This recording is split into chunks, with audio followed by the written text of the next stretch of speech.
Ukraine చేతులు ఎత్తేసింది.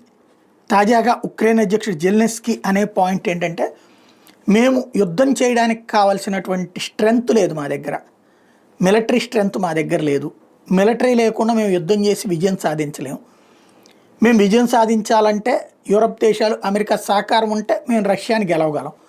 ఇప్పుడు అమెరికాలో ట్రంప్ వచ్చిన తర్వాత అవకాశం లేదు. యూరోప్ యూనియన్ తమ సైన్యాన్ని పంపించడానికి సిద్ధంగా లేదు, సహకరిస్తోంది. వాళ్ళ ద్వారా మా సైన్యం ట్రైనింగ్ అయ్యి వాళ్ళు వెళ్ళి రష్యా మీద గెలవటం అనేటటువంటిది సాధ్యం కాదు. అందుకని చర్చలకు మేము సిద్ధం, చర్చల ద్వారా సమస్య పరిష్కరించుకుందాం అనుకుంటున్నాం అని ప్రకటించాడు. తద్వారా అడుగు వెనక్కి వేశాడు.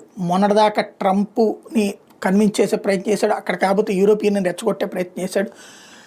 అలాగే యూరోప్ యూనియన్లో కొన్ని దేశాలు కూడా ఇతను వెంట ఉండడానికి సిద్ధపడ్డా. టోటల్ యూరోప్ యూనియన్ అయితే యుద్ధానికి సిద్ధంగా లేదు. దాంతో ఇప్పుడు రెంటికి చెడ్డ రేవడయ్యాడు. తద్వారా ఇప్పుడు చర్చలకు ఓకే అంటున్నాడు. అటు అమెరికా ఏం చేస్తుంది, వీళ్ళ దగ్గర ఉన్న సహజ వనరులు నొక్కేయాలనుకుంటుంది, వీళ్ళ గ్యాస్ పైప్ లైన్ నొక్కేయాలనుకుంటుంది. అట్లాగే వీళ్ళు కోల్పోయినటువంటి భూభాగం, వీళ్ళ దగ్గర నుంచి రష్యా ఆక్రమించుకున్న భూభాగాన్ని రష్యా చేతుల్లోనే ఉండేలా చేయాలనుకుంటుంది. తద్వారా మొక్క చేయాలనుకుంటుంది, మొక్క అయినటువంటి ఉక్రెయిన్ మిగల్చాలనుకుంటుంది.